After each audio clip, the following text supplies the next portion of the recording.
tinha falado, então não vai ter maiores problemas, porque está na outra, graças a Deus, amém, Luísa, tá? Santa Luísa, obrigada, amor, muito obrigada. E aí, o depoimento pessoal, e o que eu quero extrair? Deixa eu voltar só por causa da gravação, de que para ajudar. O depoimento pessoal, a confissão. Agora, olhem só. Como é que eu consigo essa confissão? Aí é o bom advogado, é o jogo do processo, eu diria, o jogo do português. Por isso que eu vivo brigando aqui em casa com o meu menor, o de 14, fala direito português, faz a tua leitura, porque um termo, o sentido do termo, o jogo de palavras, o não, o sim, você não estava usando a negativa, quer dizer, tudo isso interfere. E eu não estou aqui, me entendam, no sentido, professora, a senhora quer fazer pegadinha, advocacia antiética? Não. A advocacia ética, para você conseguir o direito do seu cliente, o direito fundamental, o direito social, o direito humano. Vocês que me conhecem sabem que eu prezo direto por isso. E que, obviamente, eu não ia concordar, mas em nenhuma hipótese com situação antiética. Então, a confissão aqui é para ajudar aquele que tem direito, aquele que precisa ser tutelado e protegido, tá? E aí, queria dizer para vocês, ainda aqui no depoimento pessoal, tá? Que nós, relembrando os problemas da pandemia, os problemas de videoconferência, de audiências híbridas, isso está uma loucura. Vocês não podem imaginar. Acredito que alguns, por estarem nos estágios, tá? Estão acompanhando. A gente vive realmente uma situação hoje de caos. E eu não sei se vocês viram, ontem, o ministro, tá, do Supremo Tribunal Federal, Luiz Fux, o nosso presidente agora do STF, disse com todas as letras o que o STF abonou a possibilidade do processo inteiro, integralmente online. Ou seja, se as partes concordarem, esse é um momento que nós não vamos mais fugir.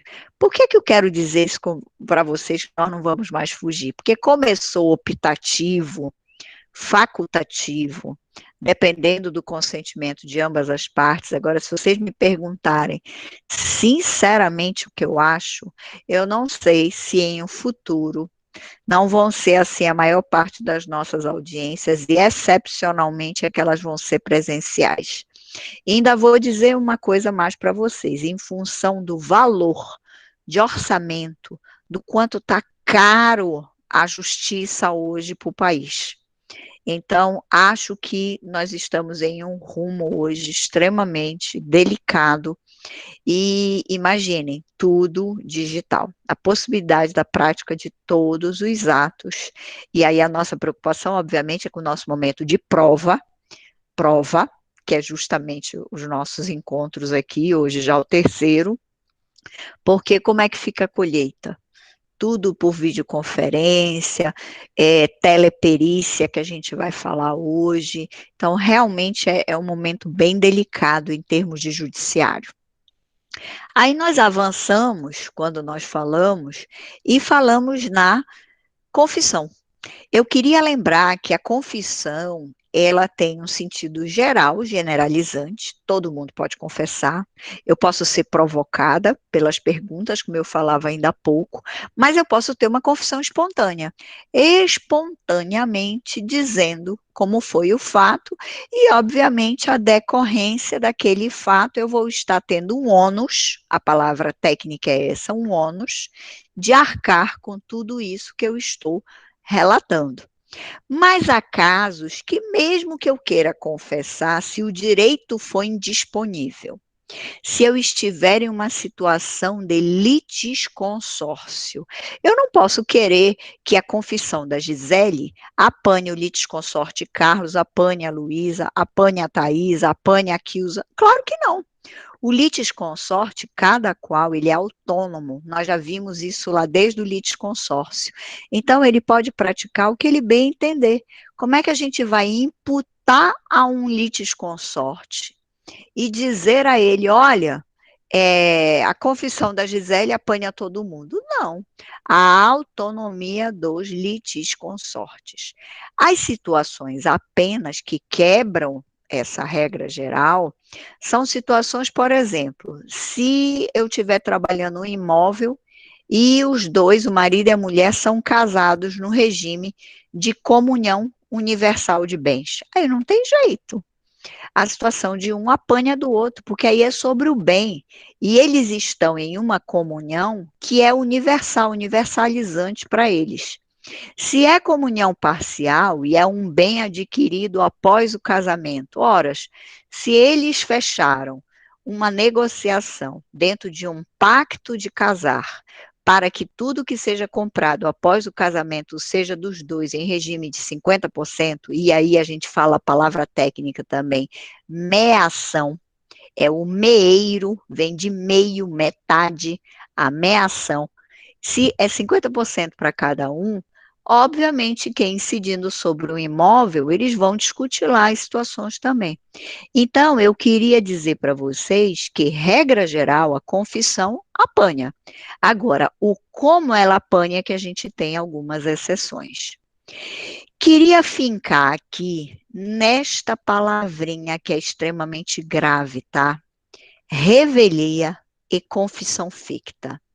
Até hoje, advogados, doutrinadores, vocês vão ler, vão ouvir várias pessoas falando como se fosse a mesma coisa. Me diga uma coisa, vocês acham que o legislador processual, ou melhor, qualquer legislador, ele cria termos à toa? Claro que não. Então, a palavra revelia não veio à toa. E a palavra confissão ficta também não. Então, o que é revelia? É falta de contestação, é falta de defesa. Por que que eu finquei na contestação? Porque é o primeiro momento, mas depois eu disse o que? Falta de defesa. Então, é qualquer defesa que seja importante para aquele que precisa se defender, que não é só a contestação, é revelia. E tenho a confissão ficta. O que é a confissão ficta? Não é o momento com a defesa. A confissão ficta é vinculada aqui ao depor. Então, aquele que não depõe, aquele que não comparece em juízo sendo intimado para depor, aquele que fica calado e diz assim: olha, nada declarar e nada declarar, é uma confissão ficta. O que é o ficta? Uma ficção, uma presunção de confesso. Eu estou presumindo que ele está admitindo os fatos como verdadeiros. Porque se não está falando nada, ele está concordando com o que está sendo alegado no processo. Porque qual é a ordem natural do ser humano? Eu digo assim: você me bateu. Aí eu digo: eu não bati, por isso, isso, isso. Agora, se eu bati mesmo, eu fico calada. Então, é uma presunção de que bateu. Então, é isso que é confissão ficta. É aquele que devia ter falado e não falou. É aquele que devia ter feito o seu depoimento, tecnicamente agora falando, que não é o falar falou, tá? Tecnicamente falando, o depoimento e não depôs. Ou foi para a audiência e não quis depor, se recusou. Então, a recusa é tida como uma presunção. O que é presunção, professora? Vamos relembrar lá do direito civil? No direito civil, presunção é um raciocínio. Eu estou raciocinando naquele sentido. E é isso aqui. Eu chego lá e eu digo assim, olha, eu vou ficar calada, eu vou ficar calada, eu vou ficar calado.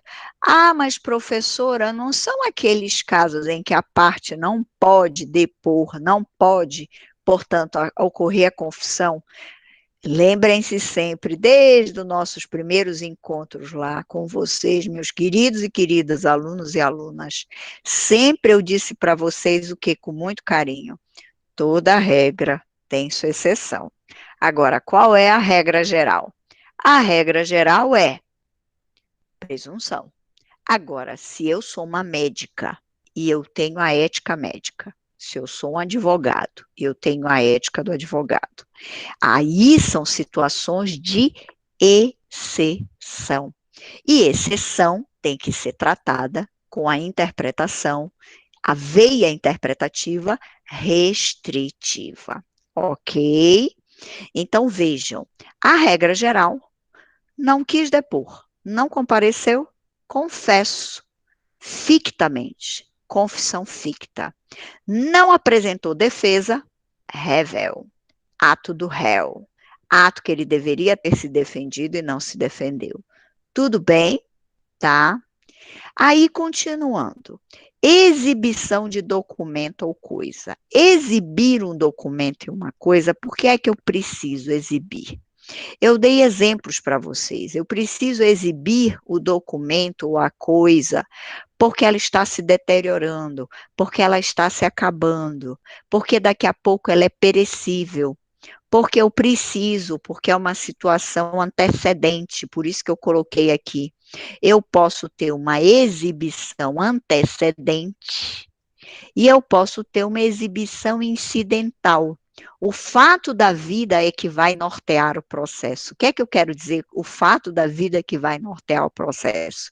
Se eu estiver no meio de um processo, aguardando a audiência, e a coisa começar a ingressar em uma situação de perecer, eu, no mesmo processo, no meio do processo, no curso do processo, eu peticiono para o juiz e digo, excelência, está acontecendo isso, isso, isso, eu conto a historinha.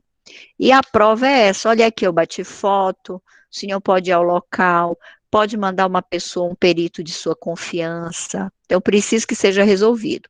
Ou eu tenho a situação tão urgente, tão grave, tão desesperadora para o direito da pessoa que não dá para eu entrar com a ação e esperar. Aí eu ingresso com uma ação de exibição de documento ou coisa. Agora, olha o que eu vou dizer. Nem sempre a exibição de documento, ela tem razão de ser em perigo. É por isso que eu fiz aqui a pergunta, precisa de perigo em mora? Eu posso entrar com uma ação de exibição de documento e vou dar um exemplo para vocês. Eu sou Ministério Público. Eu recebo uma denúncia contra uma determinada empresa, a empresa X.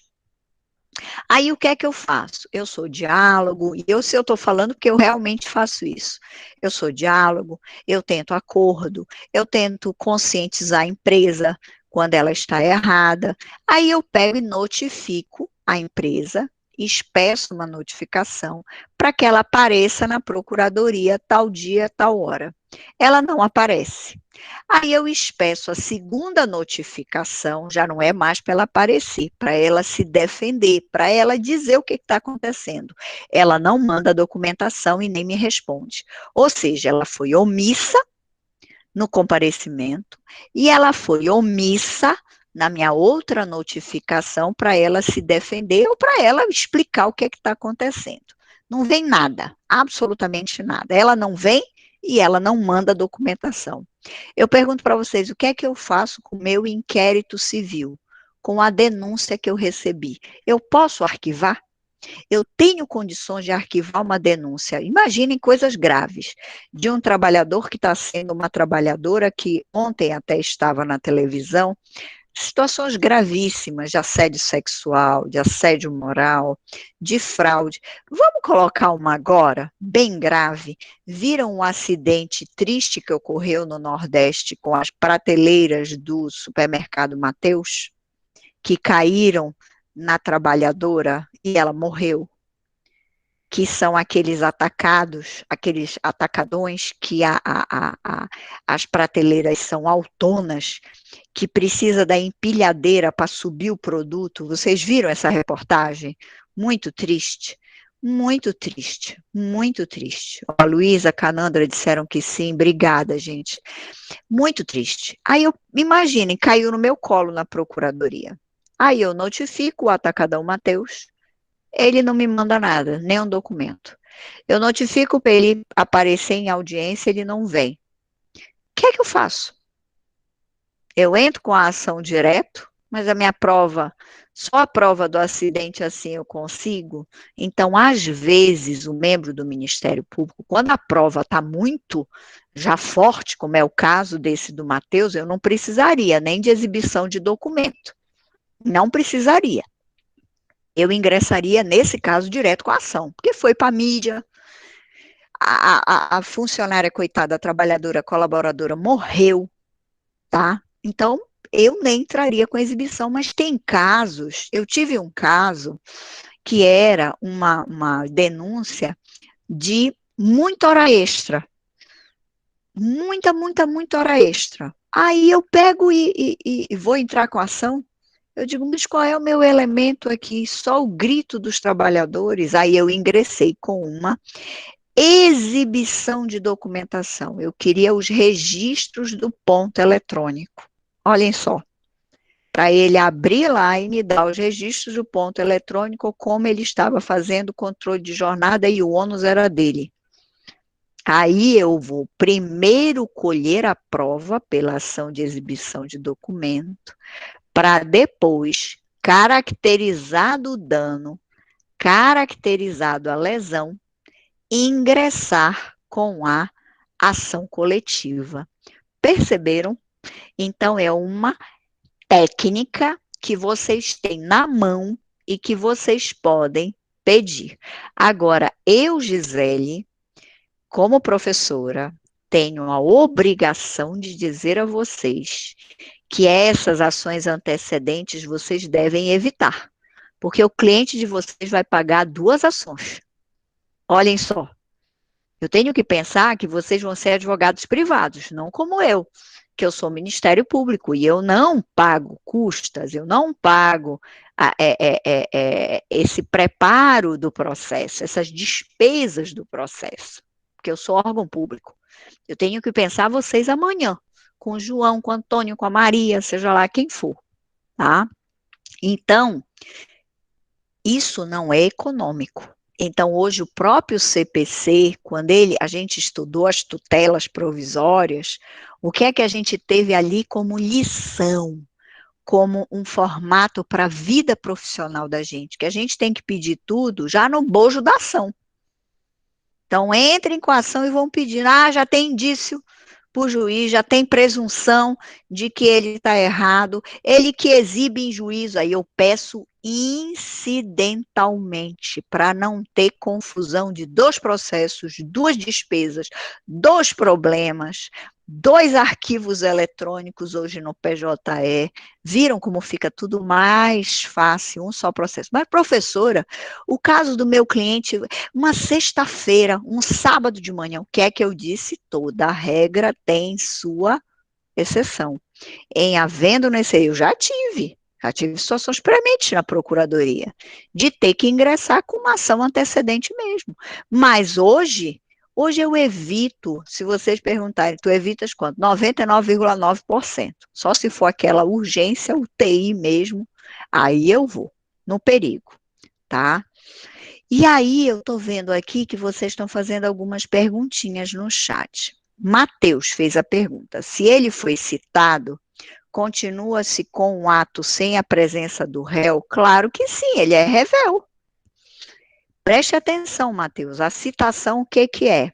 É dizer a ele, isso nós vimos no processo 1, para que existe um processo e que ele se defenda. Se ele, citado, sabe das consequências e não se defende, ele é o quê? Rével, revelia, presunção de que os fatos ali são verdadeiros. Ele tem que arcar com esse ônus, o problema é dele. Isabelle, professora, esse caso da moça do supermercado pode ser considerado um fato notório? Excelente pergunta, que é a nossa discussão de fato notório. Existe aí uma notoriedade, pelo menos estadual, ou pelo menos capital lá do Nordeste, salvo engano, foi no Maranhão, porque eles têm Belém, eles têm supermercado aqui em Belém, eles têm Maranhão, eles têm Ceará, eles são um grupo muito forte do Nordeste. Aí, eu não sei se já tem em cidades grandes como São Paulo, eu não tenho noção. Se é um fato notório, para mim é. Isabelle, quando a mídia ingressa, houve uma morte, apareceu ali a filmagem de como foi despencando, gerou a mídia digital, tá no G1, tá no Diário Online, tá no Liberal, tá não sei onde, quando ele passa a ser de um domínio social, a gente considera como fato notório. Por isso que eu disse, procuradora do trabalho, nesse caso lá no Maranhão, eu não ingressaria com exibição de documento ou coisa, porque eles não vão se defender, eles não têm nem defesa. Eu ingressaria com a ação para tutelar a proteção do meio ambiente e, se fosse o caso, a família, conversaria até com a família, já pediria um dano individual para aquela família, né, um dano individual, ou ingressaria como fiscal, Ministério Público do Trabalho, na ação que a família venha promover em função da morte dela. E pediria, se ela tiver filho, o dano que o filho vai ter, porque projeta aí, vamos supor, se ela tem um filho de 6 anos, vamos supor. Estou aqui hipoteticamente para conversar com vocês refletirem como é complexo no direito. Tem um filho de 6 anos, ela morreu. Ela teria que sustentar esse filho no mínimo até que idade? Entre 18 a 21, no mínimo. Vamos colocar aí entre 18 a 21, e que hoje, com a projeção de vocês nos cursos universitários, e muitos ainda sem poder trabalhar, e eu diria para vocês, com a própria retração econômica do país, a idade de trabalho de vocês, ela está se tornando mais alta. Que se vocês perguntarem, professora, a senhora começou a trabalhar com que idade? 17, 18 anos. Eu já dava aula particular. Depois eu fiz o concurso do TJE com 20 anos. Então eu fiquei 2 anos dando aula particular, depois ingressei no TJE, já era universitária. Então, quer dizer, não parei, trabalhando. Eu dava aula no CCB de inglês, então me virava nos 30. Então, vejam, hoje a projeção, até com a retração de mercado, é vocês não conseguirem logo serem absorvidos, lamentavelmente.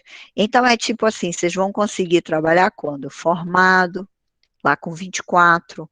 Então, se eu ainda tiver uma projeção de um filho que não tem condições de trabalhar por essa retração de mercado, a idade não é nem 18 e nem até 21, é 24 para se pensar no mercado, 23, 22.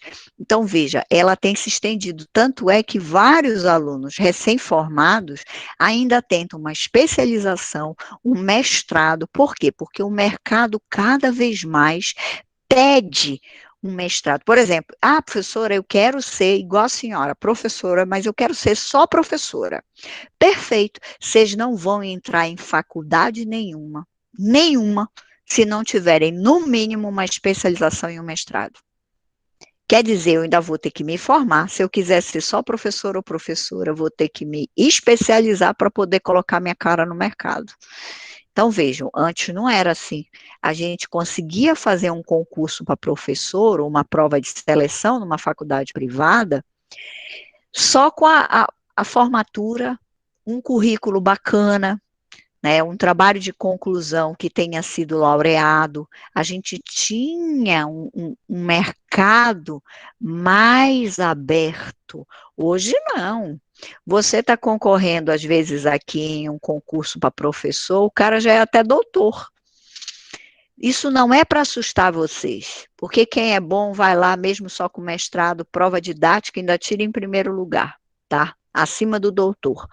Não é para assustar vocês, é dizer que, num caso desses, essa, voltando à colaboradora que lamentavelmente faleceu, se ela tem um filho de 6 anos, eu tenho que projetar uma indenização desse grupo econômico, do Mateus, para pagar por esse filho que ela não vai mais ter lá para sustentá-lo, até 24.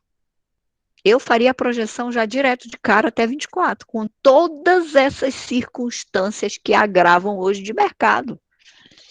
Entenderam? Então, é toda uma lógica que a gente tem que pensar em quem morreu, e eu tenho que pensar no coletivo. Quantos podem ser atingidos ali? Quantos trabalhadores tem naquele supermercado? E mais grave, é só o Ministério Público do Trabalho para proteger o trabalhador ou quem está também indo para o supermercado? Quem está também indo para o atacadão? Aí é o Ministério Público do Trabalho ou é o Ministério Público Estadual? Ministério Público Estadual. O Ministério Público Estadual ingressará com a possibilidade ou de fechar um acordo com eles, que se chama, no processo coletivo, TAC, um termo de ajustamento de conduta, um TAC, termo de ajustamento de conduta. Ah, professor, eu vi lá, estagiando no Ministério Público Estadual, que teve um promotor que nominou TCAC, não foi só TAC. Tem outros nomezinhos, mas todos querem o quê? Por isso que eu simplifiquei logo dizendo o quê? Um acordo, um negócio jurídico. Pode ser TCAC. O que é TCAC? Termo de compromisso, de ajustamento de conduta. Viram? É tudo 6 por meia dúzia. Tem alguns que, inclusive, denominam, nós temos um colega, inclusive professor da UFPA, vocês conhecem com certeza alguns, professor Sandoval, geralmente ele ministra aulas para as turmas da noite. O professor Sandoval, meu colega procurador do trabalho, ele defende que é termo de concretização de direitos humanos. Mas, na essência, todos eles querem dizer o quê? Seja TAC, seja TCAC, seja termo de concretização de direitos humanos, eles querem o quê? Um acordo. Isso é extrajudicialmente, dentro do Ministério Público, dentro da Defensoria Pública, dentro do Estado.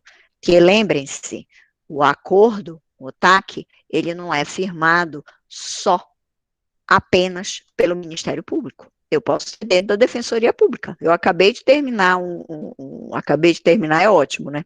Eu concluí agora um curso para os defensores públicos que me pediram, e eu disse isso para eles, eu disse, comecem a trabalhar muito no extrajudicial, vocês têm uma competência maravilhosa, tá?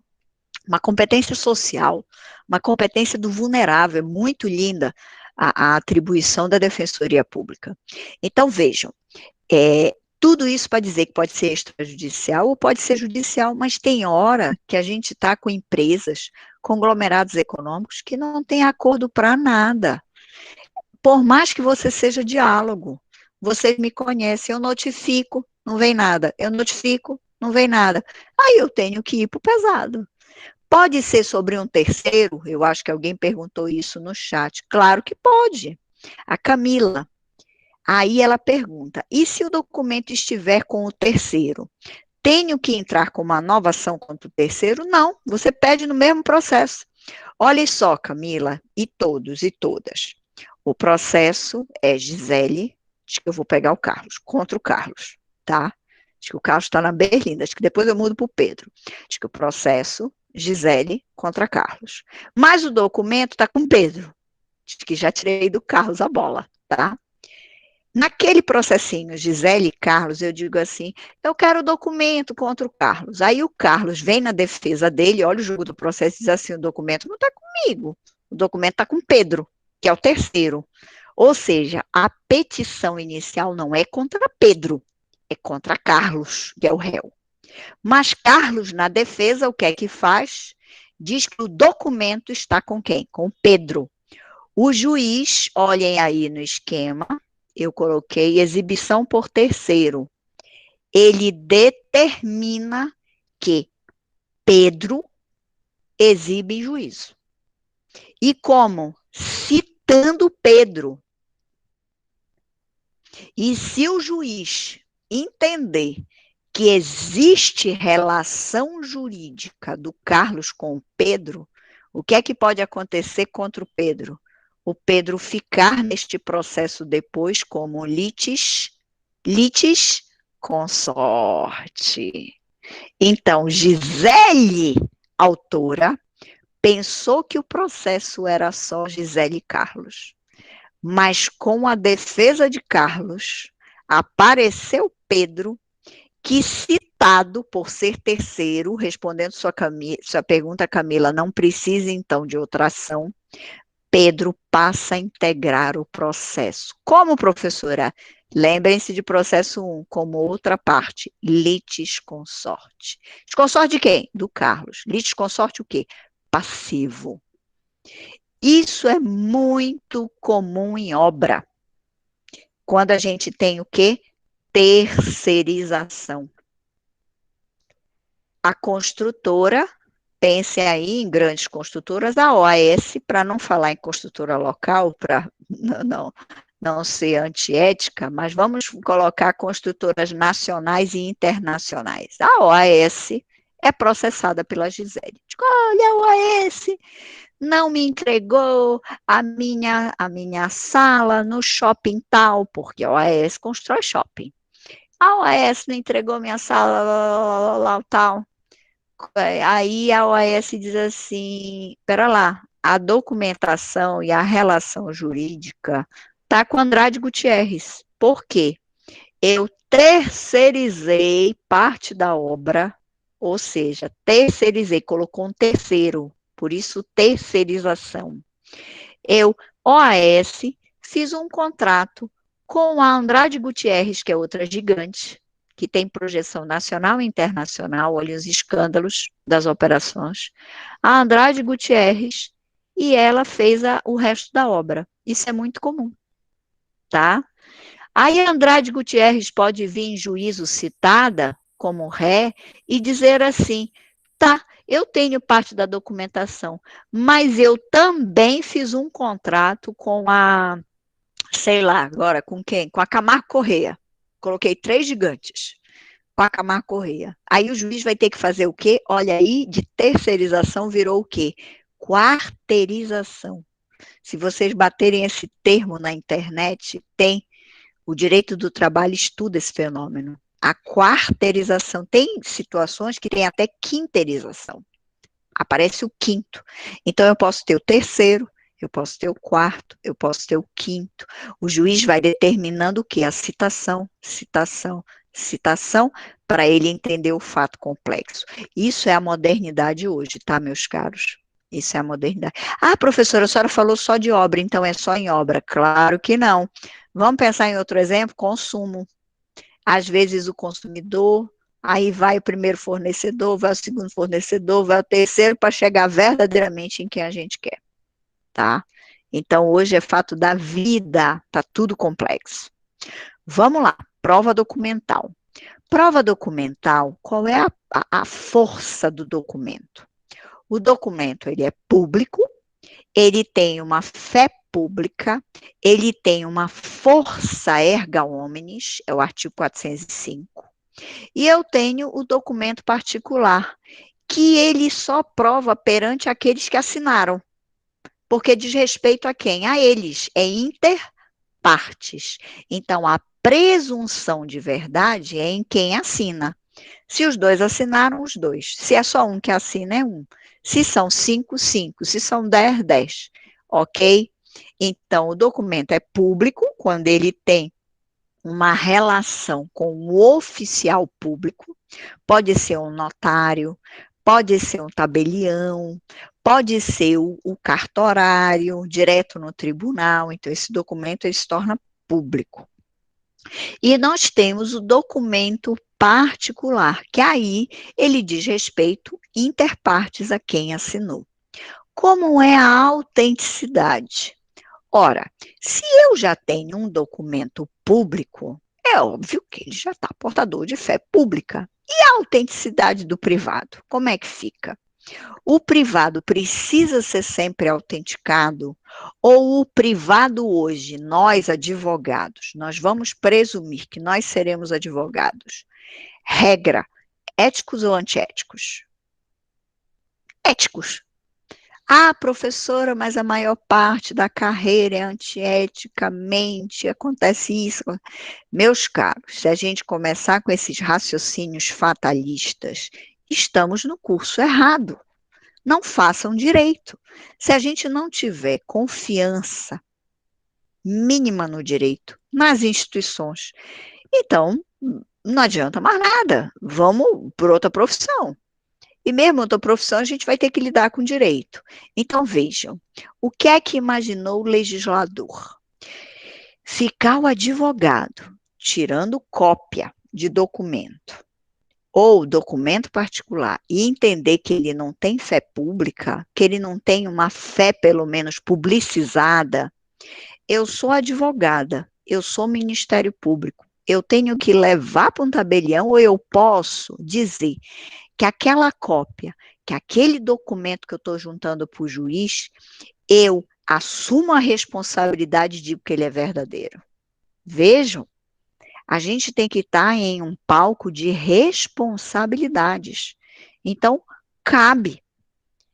Então, hoje, a autenticidade de um documento está para a possibilidade do advogado dizer tranquilamente que o documento é portador de fé pública, tá? Então, se houver impugnação,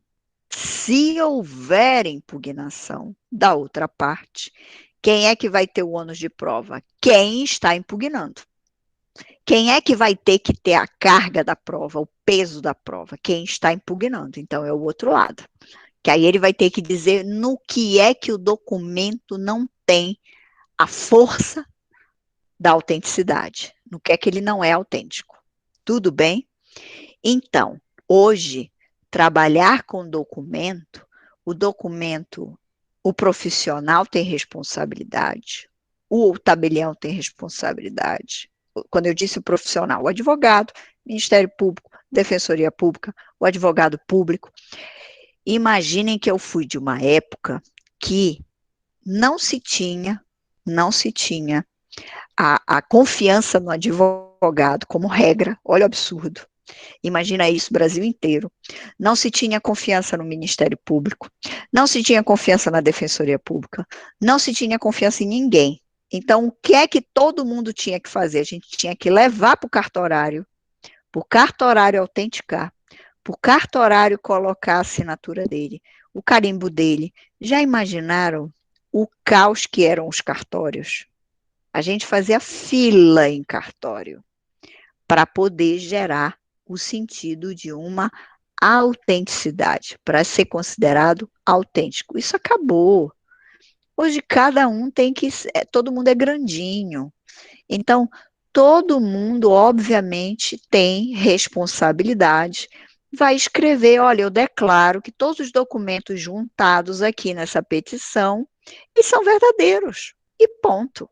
E se você tiver, você vai ter as responsabilidades criminal, civil, administrativa, perante o OAB, se for o advogado, perante o CNMP, se for o Ministério Público, perante a Defensoria, a Corregedoria, e assim vai. Então, cada um tem que ter os seus níveis de responsabilidade. O Matheus perguntou, o dono do cartório amava. Claro, ele não perguntou, ele afirmou. Eu concordo, Matheus. Os donos do cartório amavam porque cobravam. E aí, imaginem quanto era essa questão de lucro, essa questão de continha no final do mês, né? Claro. Perfeito, Matheus. Aí, continuando, por que que a prova documental, eu estou bem aqui, tá, no nosso esquema, por que que a prova documental é indivisível? Porque eu tenho que entender que ela diz respeito a um fato. E por que que eu coloquei aí, relembrando vocês os princípios, as normas fundamentais processuais? A prova documental, ela é indivisível para demonstrar o que? A lealdade, a boa-fé objetiva, a conduta ética, que ninguém pode aproveitar-se da sua torpeza, ou seja, eu não posso dizer assim, olha, eu assinei o contrato, tá, de compra e venda, mas olha só, eu só vou respeitar a cláusula 7, a sétima cláusula. Como é? Tu não vais respeitar o resto do contrato, por quê? Ah, não, porque essa é a que me beneficia. Não. Você assinou um contrato. Primeiro, você era de maior. Você sabia dos bônus e dos ônus, ou seja, dos direitos, dos deveres, dos encargos. Você quer pegar só a parte que te aproveita? Isso é muito comum nos argumentos dos advogados. Vocês têm que estar antenados. O advogado, ele vai em cima de um contrato, seja de franquia, seja de um contrato de compra e venda de um imóvel, seja um plano de saúde, que é um contrato de prestação de saúde. Eu estou dando exemplos da vida, de respirar do dia de hoje. Tá? O que é que acontece? O bonitinho do advogado, ele vai bater só lá em uma cláusula. E ele meio que abstrai o resto da situação, de propósito. Então, isso a gente vai dizer que eu não posso me aproveitar da minha própria torpeza. Eu estou tendo um comportamento o quê? Contraditório. Olhem o artigo 412, parágrafo único do CPC, é maravilhoso. Então, pode isso acontecer? Nunca. O contrato é para ambos, ou para vários, quando é um contrato plurilateral, quando eu tenho 3, 4, 5, 10 ou 100 pessoas envolvidas, tá? E a própria lealdade com que você pactuou, com que você contratou, com que você negociou, é respeitar integralmente os termos. Isso acontece muito em condomínio, né? A gente diz assim, ah, não, mas só isso daqui. Não, não é só isso daqui. Você está dentro de um condomínio, você está dentro de regras para todo mundo. Você quer só o melhor dos mundos, e você esquece o resto? Não existe isso. Continuando. Fotografias digitais. Hoje eu posso juntar foto digital? Posso juntar foto de situações de Instagram, Facebook? Claro que pode.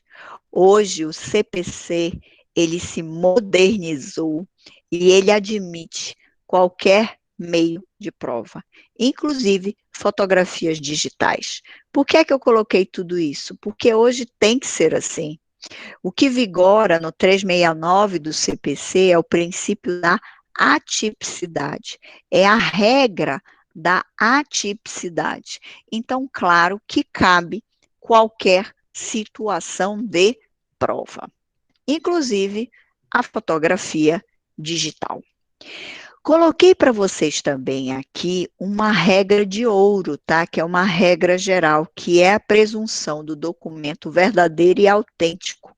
Ele pode ser firmado pelo tabelião ou qualquer autoridade pública. Então, eu estou lá no interior, não tenho tabelião oficial, mas tem um cartorário que está nomeado por portaria para fazer essa função. Pronto, ele está equiparado a uma autoridade pública.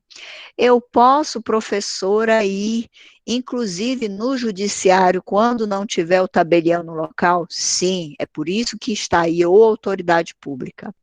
Ou outro meio legal de certificação, inclusive eletrônica. E eu coloquei para vocês a famosa medida provisória 2.200, olhem de que ano ela é, a gente está convivendo com ela 19 anos, que é a chamada Lei de Chaves Públicas, que é para o procedimento eletrônico. E depois foi vertida na Lei 14.063, olhem de quando ela é, meus caros, atualizada aqui, 22 de setembro, agora, em plena pandemia, de 2020, foi assinada, tá?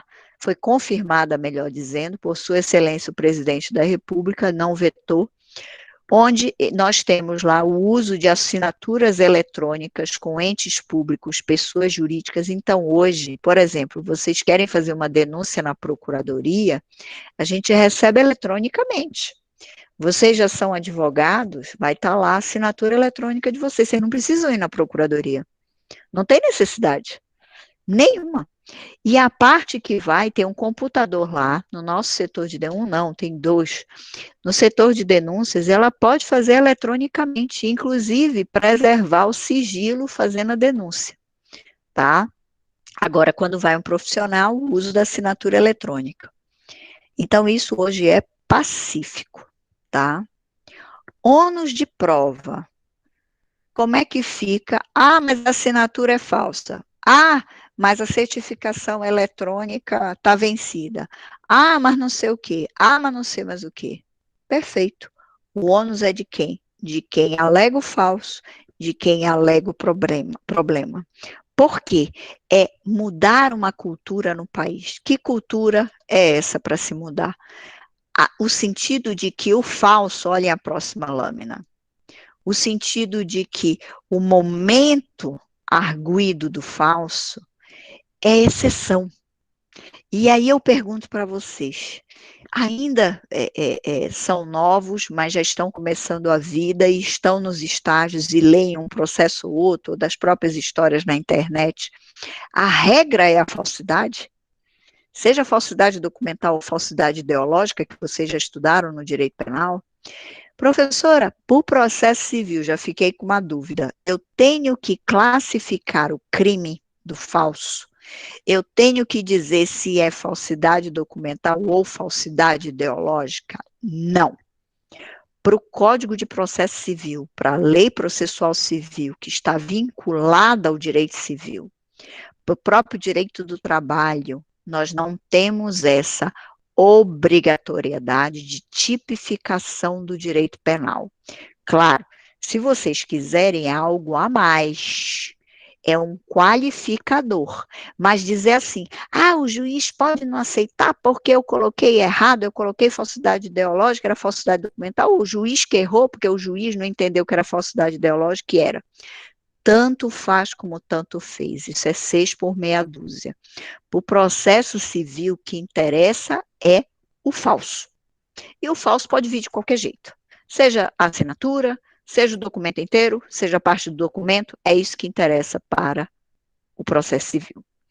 E aqui a falsidade, vocês podem ter uma ação declaratória de falsidade, que é autônoma, sozinha.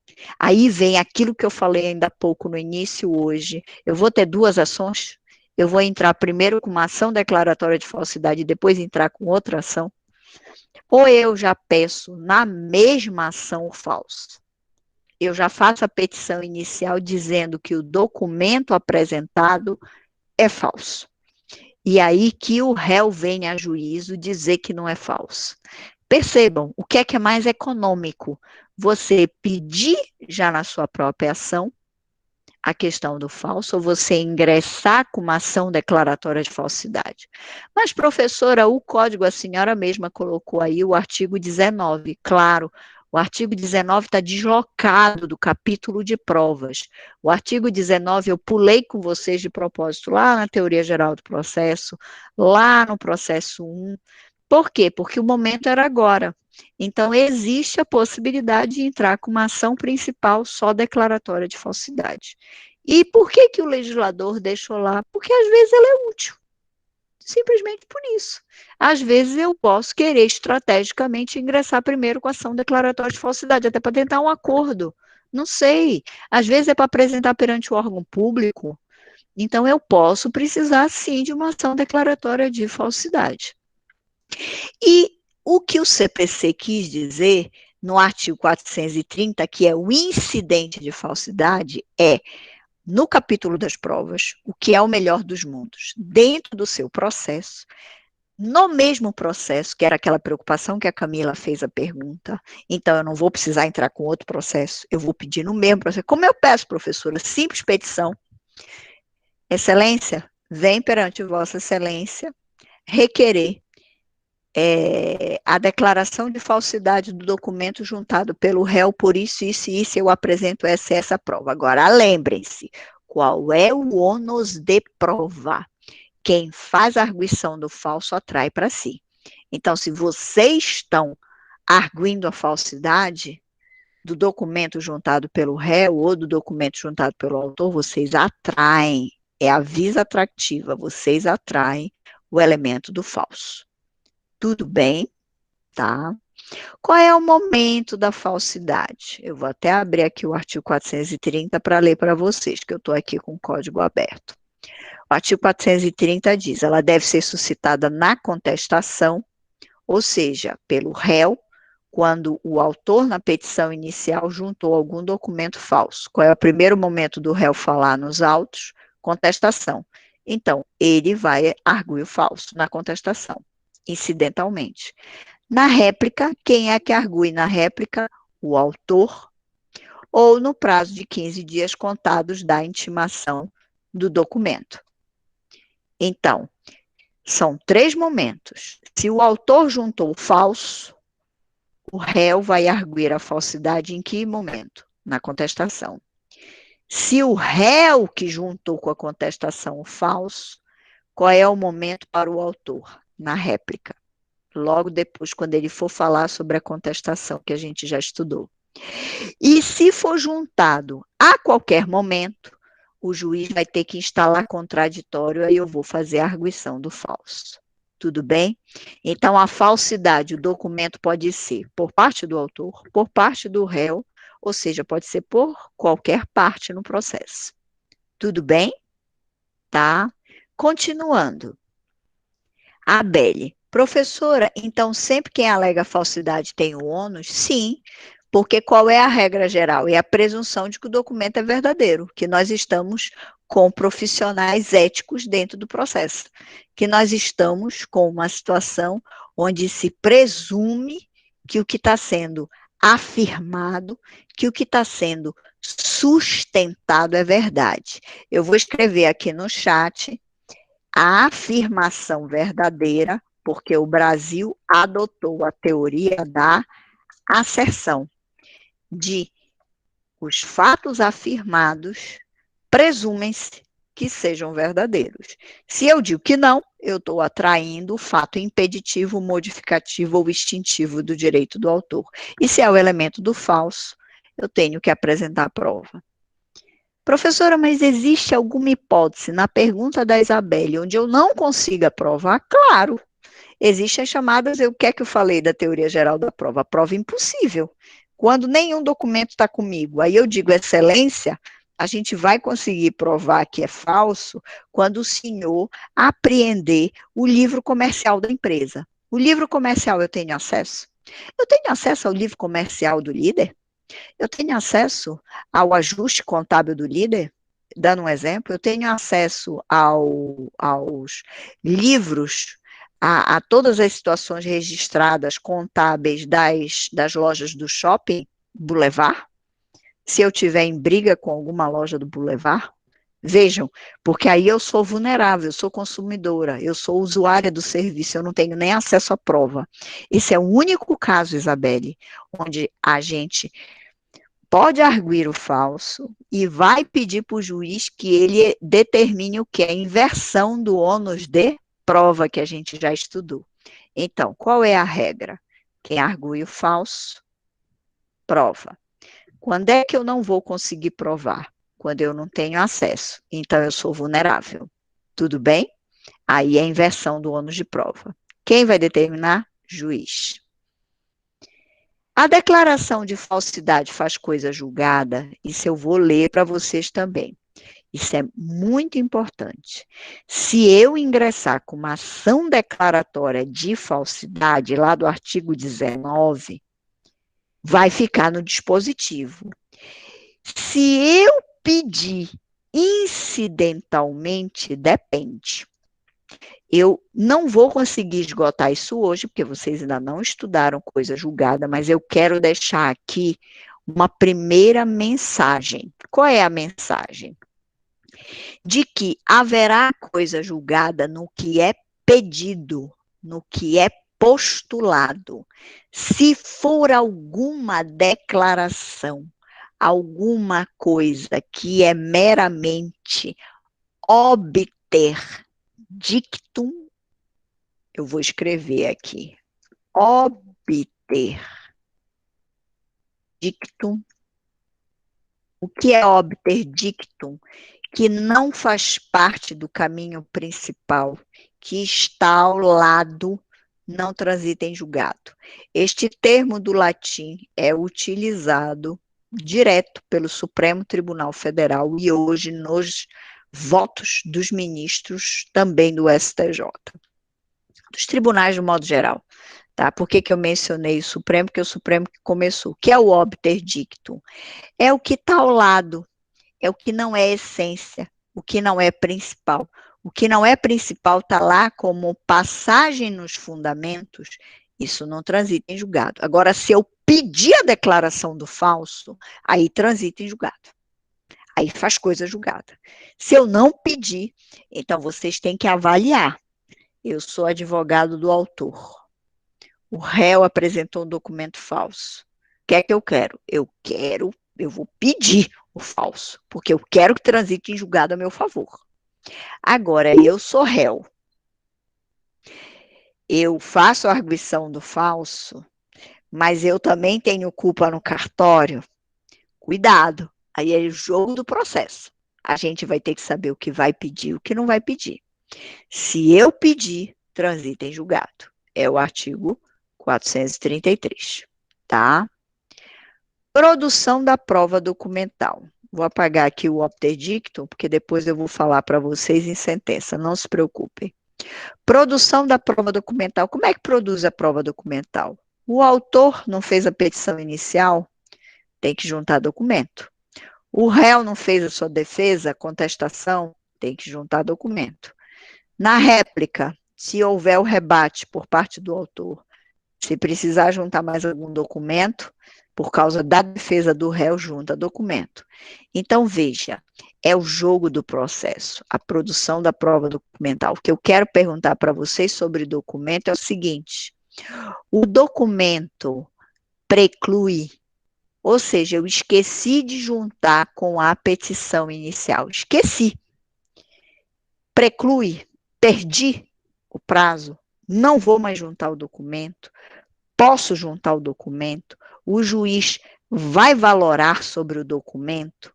O que é que diz o artigo 434? Incumbe à parte instruir a petição inicial ou a contestação com os documentos destinados a provar as suas alegações. 435, parágrafo único, fala do documento novo. Somente documento novo é que eu posso juntar a qualquer momento. Por quê? Porque ele foi formado depois. Ou eu não conhecia o documento. Então, olhem o que eu vou dizer. Se vocês esquecerem documentação, fica muito difícil juntar depois. Por que eu estou frisando isso? Não é que preclua o documento. O documento vai continuar existindo, é o mundo da vida. O que preclui é o ato do processo, é a sua faculdade, é o seu direito processual como parte. Mas, professora, dentro daquele documento tem um crime. Aí olhem o que eu vou dizer, que eu falo desde a teoria geral do processo. Ordem pública é ordem pública. Se tem crime, se tem falso, se tem situações graves, o que é que vocês vão dizer? Excelência, eu vou juntar o documento mesmo depois da petição inicial, porque é matéria de ordem pública. E se for documento novo que vocês não tinham acesso ou que foi formado depois, aí vocês estão amparados e não tem essa discussão de preclusão, de perda do tempo processual, do caminho processual, porque vocês estão amparados no artigo 435. Agora, cuidado, meus caros. A gente tem que imprimir responsabilidade no cliente. O cliente chegou no meu escritório, começou a contar a historinha dele, me traga tudo. Não esqueça nada, porque quando eu entrar com a ação, depois eu não vou poder juntar. Então, você tem que instruir o seu cliente. Você tem que ter esse cuidado. Tudo bem? Porque isso é postura das partes. As partes têm que ter esse compromisso, essa ética, esse cuidado. E isso parte, leia-se com seu advogado. Posso falar em documentos eletrônicos? Hoje é a regra, gente. O artigo 439, 440, hoje está tudo, nós temos um capítulo, são 3 artigos, utilização de documentos eletrônicos. Ah, precisa converter em forma expressa, porque está dizendo 439, porque se não for convertido, porque pode ter problema quanto ao seu teor, depende. Se você conseguir juntar no próprio PJE, problema algum. O problema é quando a gente ainda tem a reminiscência do processo físico. Aí eu sou obrigada a verter o documento eletrônico. Entendido? Este é que é o problema do documento eletrônico. Não é o documento eletrônico em si. O problema é do documento eletrônico quando eu tenho situação de prova de direito, perdão, de direito não, de processo físico, que hoje ainda existe nos tribunais. Prova testemunhal. Prova testemunhal, eu queria começar aqui para descontrair um pouco vocês, né? A gente aqui hoje no encontro, é horrível como a doutrina chama a prova testemunhal. A doutrina carimbou a prova testemunhal dizendo que ela é a prostituta das provas. Olha o absurdo. É isso mesmo. Vocês leem doutrinadores escrevendo que a prova testemunhal é a prostituta das provas. Por quê? Porque eu manipulo, porque eu mudo, porque eu instruo, porque tem vários estratagemas, várias estratégias. Isso é um absurdo. Eu posso ter uma demanda que seja exclusivamente testemunhal. E a testemunha ser excelente dentro do contexto probatório. Então, vamos acabar com os carimbos. Vamos pensar que a gente tem necessidade, é mais um meio de prova. A gente tem que acabar com essa história da prova testemunhal, que a gente tem que ter cuidado na prova testemunhal. Tá aqui, eu não posso ter o quê? Testemunhas incapazes, impedidas e suspeitas, que estão os fenômenos no artigo 447.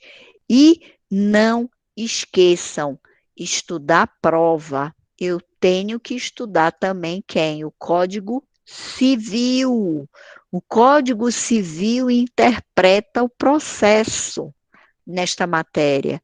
Então, eu não posso esquecer de fazer incursão no Código Civil, tá? A Isabelle está mencionando aqui que no processo penal tem a questão de que não se deve tarifar as provas dando mais peso para uma ou para outra. No processo civil tem isso também? Excelente a pergunta. O nosso sistema no Brasil qual é o sistema que eu já estudei com vocês? Do convencimento motivado. Então, nós não adotamos o sistema da tarifa legal. Não adotamos. Mas, professora, eu li no Código Civil que pacto antinupcial, aquele pacto antes do casamento, quando as partes querem fazer um contrato dispondo como vão ser os bens, o chamado, repito, pacto antinupcial, que ele deve ser feito por escritura pública. Perfeito. Isto é exceção. É um caso de tarifa legal. Ou seja, onde a lei tocou e escreveu que naquele caso é aquele meio de prova, que é a escritura pública, aí ela tarifou. Mas a pergunta da Isabelle foi na regra geral. Então, eu já respondo com a teoria geral que a gente estudou do convencimento motivado.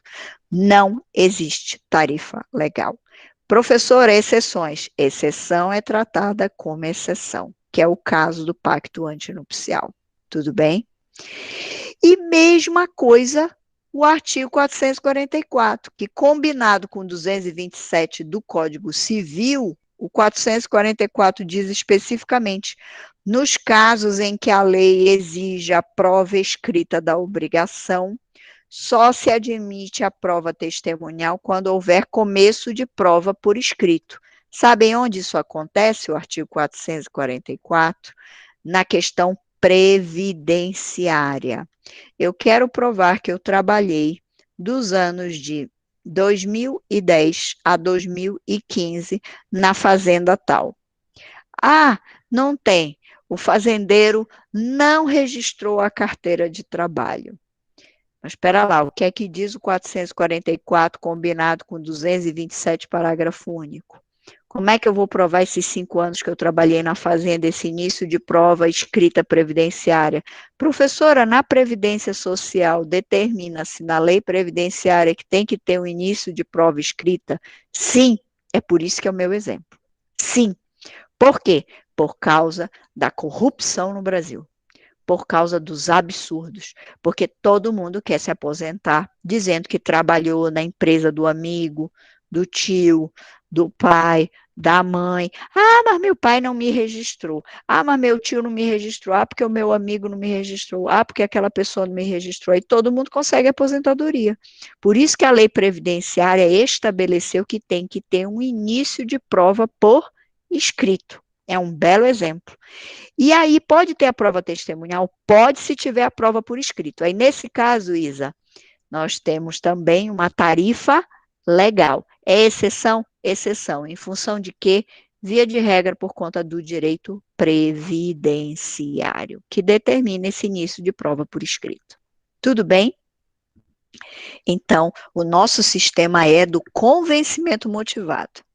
Nós não precisamos de tarifa, como o processo penal. Agora, há exceções como essa que eu mencionei. Testemunhas incapazes, impedidas e suspeitas. O que é incapacidade para fazer a diferença do impedimento e suspeição? Suspeição é aquela coisa difícil de provar, é tipo do juiz. Eu vou dizer, é a testemunha amiga, é a testemunha inimiga. Como eu provo isso? Isso é difícil, gente. Então, é aquele fato muito íntimo, é o suspeito. O impedido. O impedido é o fato objetivo. Ele é impedido porque ele está ligado ao fato. E o que é o incapaz? O incapaz é que não tem conhecimento, ele não tem condições de depor sobre o fato. Então, vamos lá. Artigo 447. São incapazes o interdito por enfermidade ou deficiência mental. Preciso explicar? Porque ele tem um problema da deficiência mental. Então, isso é incapacidade. Impedimento, um exemplo. O cônjuge, companheiro ou ascendente vinculado ao processo é igual ao juiz. Então, é aquele parente, objetivamente, vinculado ao processo. E o suspeito? Inimigo, amigo, tem interesse no processo. Isso é muito sensível, vou colocar um caso para vocês da Justiça do Trabalho. Isso não é muito na Justiça Comum. Na Justiça Comum pode ter também. Eu vou dar o exemplo da Justiça do Trabalho. Tem 10 trabalhadores. Os 10 estão com o mesmo problema. Um serve de testemunha para o outro. É a chamada testemunha casada. Testemunha casada. É a chamada testemunha de favor. Eu chego com a minha amiga de trabalho e digo assim, amiga, tu testemunhas para mim, eu testemunho para ti. Aí a gente consegue ganhar contra o empresário. É a chamada troca de favores. Eu quero mencionar para vocês que isso é muito comum na Justiça do Trabalho. E se for o único meio de prova? E se for a única situação daquele processo? Aí a pergunta da Isabelle leva a isso.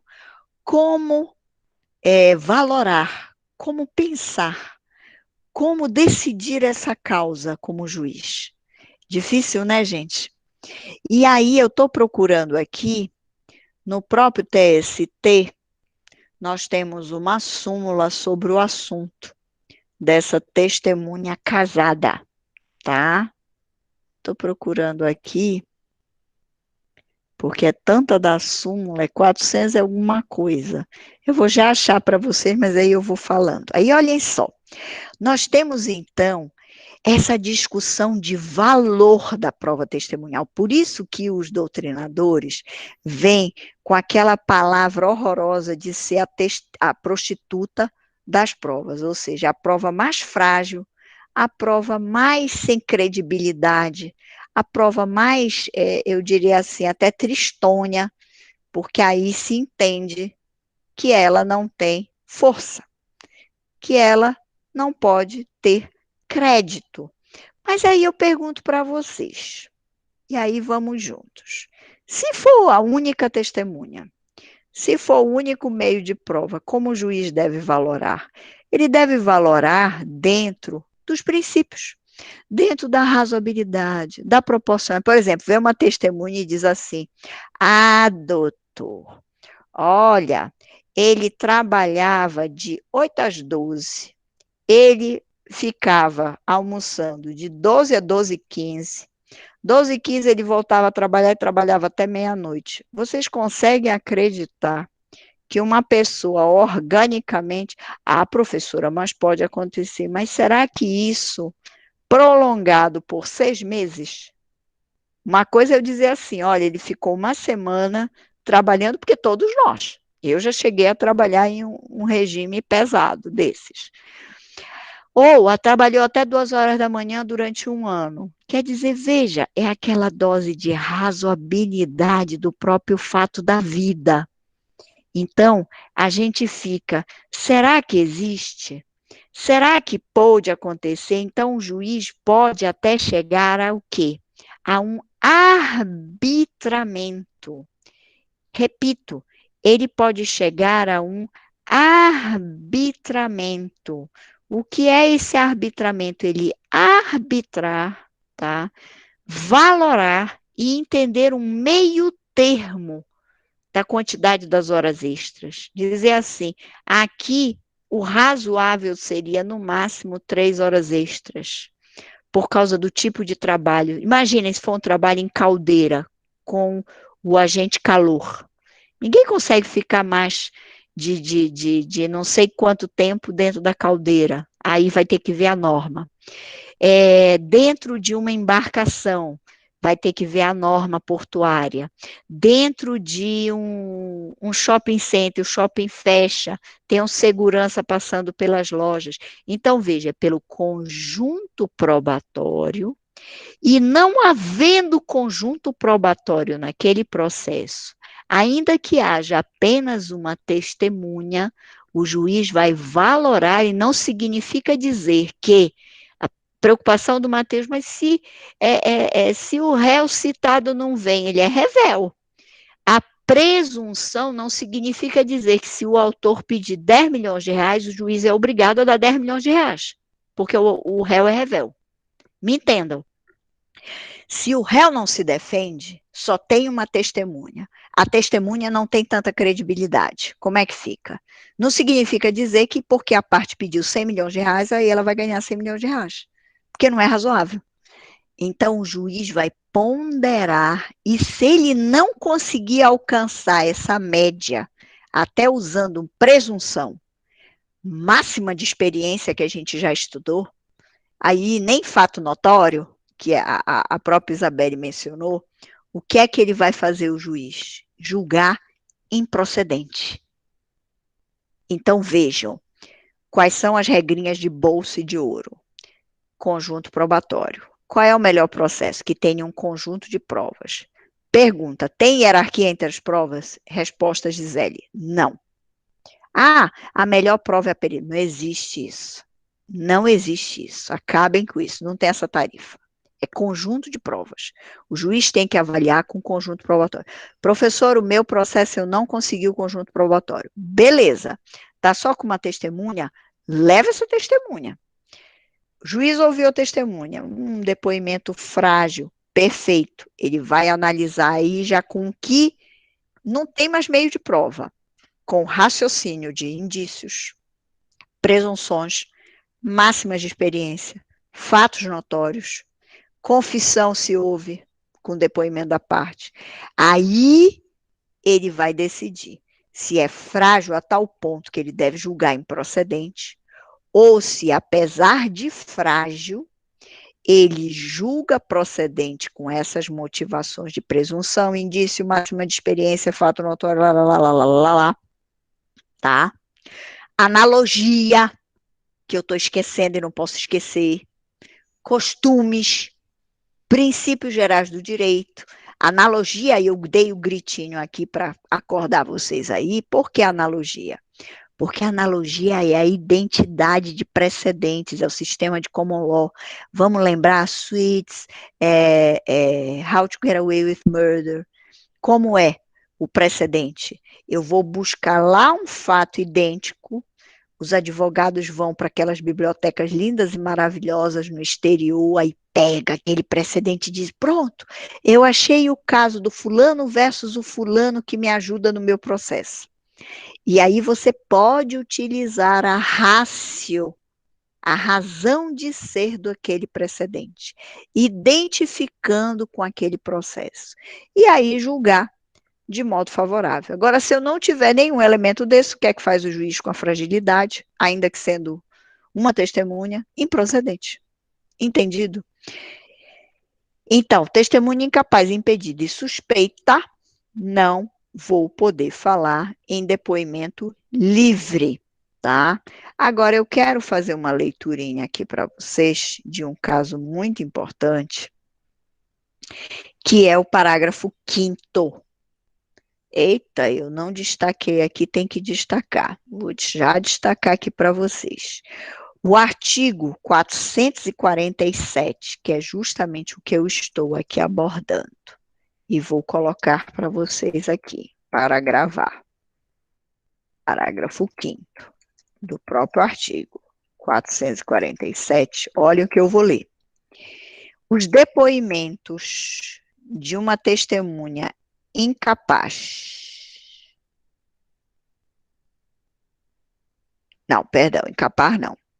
De uma testemunha menor, impedida ou suspeita, então vamos colocar aqui, testemunha menor, impedida ou suspeita, pode ser ouvida. E por quê? Se for estritamente necessário. Posso ouvir o deficiente mental? Não, ele é incapaz. Posso ouvir o enfermo? Não, porque ele é incapaz. Posso ouvir o menor de 16 anos? Único caso, se for na situação de família que o direito civil abona, artigo 228. Ou seja, o juiz pode ouvir quem? O menor, o impedido, o suspeito, quando for estritamente necessário. Então, isso é uma exceção. Tá? Por que essa necessidade? Porque é o que eu estava dizendo a vocês, quando a situação for, só tem aquela testemunha, só tem o menor, só tem aquela testemunha impedida, ainda que parente, só tem aquele suspeito, e o juiz vai atribuir o valor, aqui é uma questão em como ele vai valorar essa testemunha. Agora, ele não deixa de ouvir. Olha a mensagem que o código disse, entre não ter testemunha e ter pelo menos uma testemunha, ele ficou com o quê? Com o risco de uma testemunha, ainda que menor, impedida ou suspeita. E como que ele vai atribuir o valor? O valor com cuidado, com presunção, indício, máxima de experiência, fato notório, analogia, princípios gerais, costumes, com o resto. Ok? Agora sim, paz. E por fim, como é que vai ser produzida a prova testemunhal? Tem que qualificar com o nome Gisele Santos Fernandes Góes, procuradora regional do trabalho, casada, tal idade, a idade não precisa dizer. Escrita parece a Glória Maria, 100 anos e a gente não diz a idade. Número de inscrição em CPF. Para que o CPF, professora? Porque qualquer registro de responsabilidade é CPF. Número de registro de identidade, endereço completo de residência e local de trabalho, tá? Então, esta é a qualificação. Depois de apresentado o rol, tá? Eu quero chegar aqui, tá, gente? Me entendam. Como é o que é contradita. Existe uma lógica, raciocine agora e prestem atenção.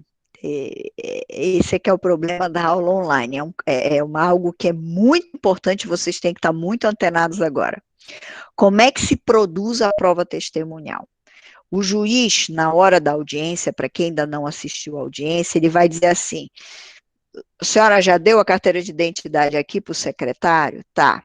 Então, vamos lá. A senhora é fulana de tal, profissão, estado civil, idade, tal, qualificou. Isso é a chamada qualificação da testemunha. Bom, aí, foi arrolada? Sim. Aí a gente vai aqui para o momento da chamada contradita. 457. Antes de depor, a testemunha será qualificada. Aí o juiz vai olhar para ela e dizer: a senhora confirma todos esses seus dados? A senhora é Gisele Santos Fernandes Góes, procuradora regional do trabalho, 49 anos, mora na rua tal, trabalha na governador Zé Malcher? Eu digo sim. Aí o juiz vai perguntar: a senhora é parente da parte? A senhora tem interesse no processo? Aí eu vou dizer não.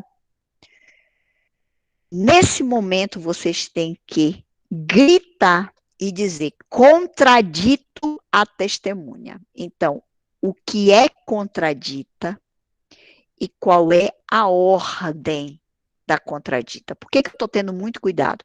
Porque se vocês arguirem a contradita no momento que a parte já começou a esclarecer o fato, o juiz vai olhar para vocês e dizer: doutor, passou o momento. Precluiu. Repito, passou o momento. Precluiu. Perderam o direito da contradita. E o que eu vejo? Milhões de advogados perdendo. Repito, quando é que eu tenho que contraditar a testemunha? Na qualificação, que aí não gera dúvida nenhuma, o juiz está com excelência, nem perca tempo qualificando, eu vou contraditar a testemunha por isso, isso e isso. Vocês têm que motivar na hora e apresentar a prova.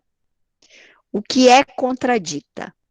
A contradita é arguir a incapacidade, impedimento e suspeição. Então, aqui os fenômenos que a gente acabou de dizer. Incapacidade, impedimento e suspeição. Então, ela não tem que ser ouvida. Se ela começou a depor, não existe mais contradita. Porque você abriu mão do seu direito de contraditar. Mas Gisele vai ouvir um impedido? Eu não disse para vocês que não tem a exceção? Se a testemunha for menor, impedida ou suspeita, que o juiz pode até, se entender necessário, pode ser ouvido. Então, vocês não querem, é proteger o cliente de vocês. Ela não tem nem que abrir a boca.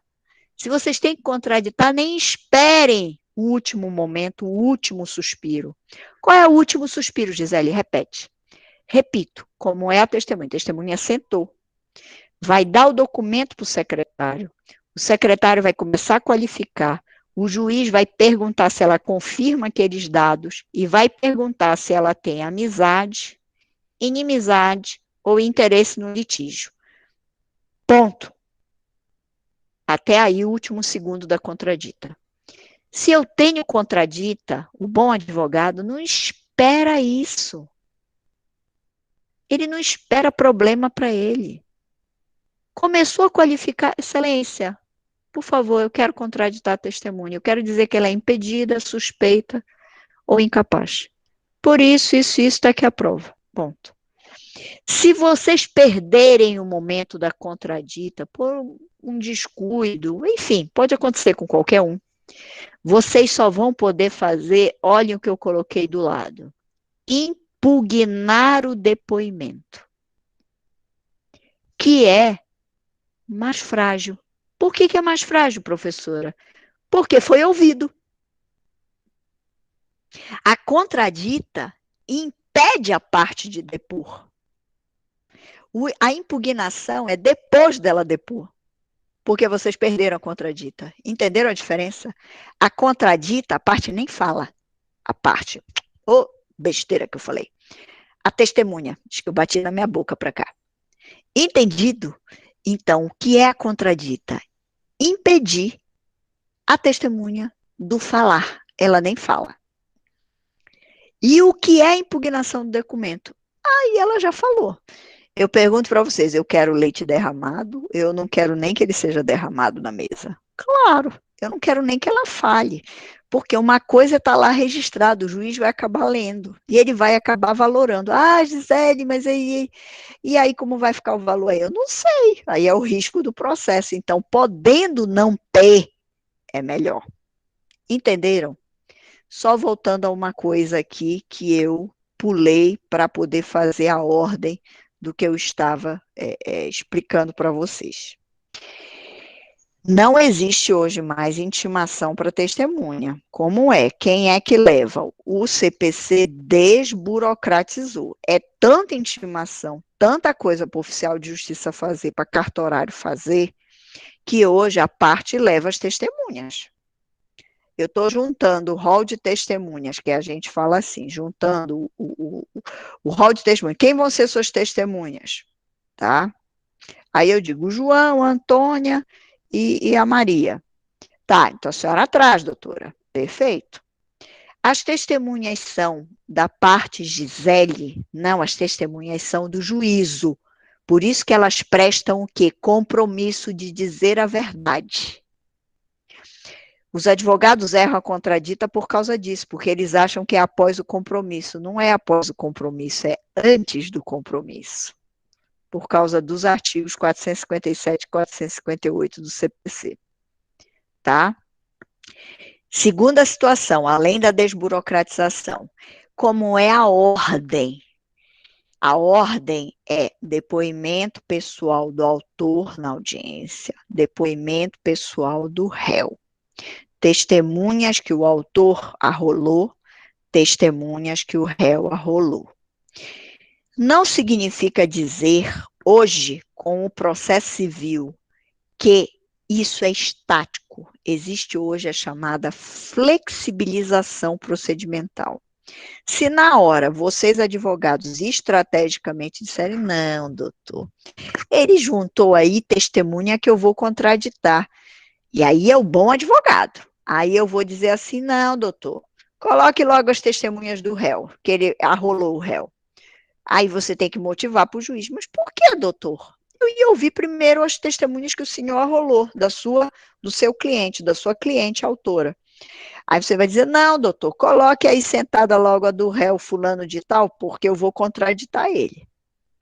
Ou seja, é o jogo do processo. Então, hoje não existe. Essa ordem é apenas para ajudar, mas não significa dizer que será sempre essa ordem. Tudo bem? E continuando para acabar aqui, prova testemunhal. Perguntas. Como é o sistema das perguntas?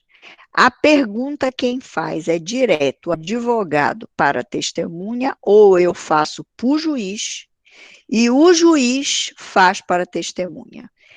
Era assim no Código Revogado. Eu uma vez cheguei, inclusive, na Justiça do Trabalho, para aquela situação de brincadeira de audiência, de ver quanto tempo o juiz perde fazendo isso. E vocês não podem imaginar uma audiência de instrução com 3 testemunhas do autor, 3 testemunhas do réu, isso vai lá para 3, 4 horas de audiência, se forem muitas perguntas. Por quê? O advogado fazia para o juiz olhava para a parte e traduzia. E qual era o problema? Ai, doutor, o senhor não perguntou o que eu queria porque o senhor mudou o verbo, porque o senhor mudou uma palavra, porque não é isso que eu quero perguntar. Quem é que fez o novo CPC no 459? Ele adotou uma técnica do direito estrangeiro, do direito comparado, do sistema de common law, que é o cross-examination. O que é o cross-examination? É o princípio de que pergunta direto. Advogado, faz tua pergunta para a testemunha. Eu não tenho nada a ver com isso. Então, o juiz, ele só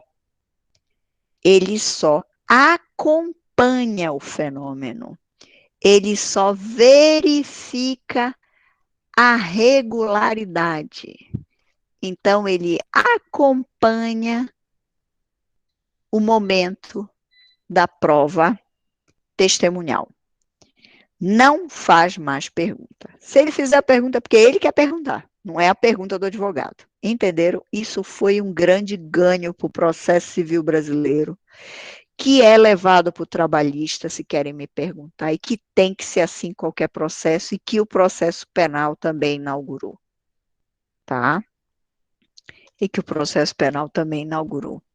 O que é a testemunha referida? Eu já tinha falado para vocês e deixei aqui só para constar.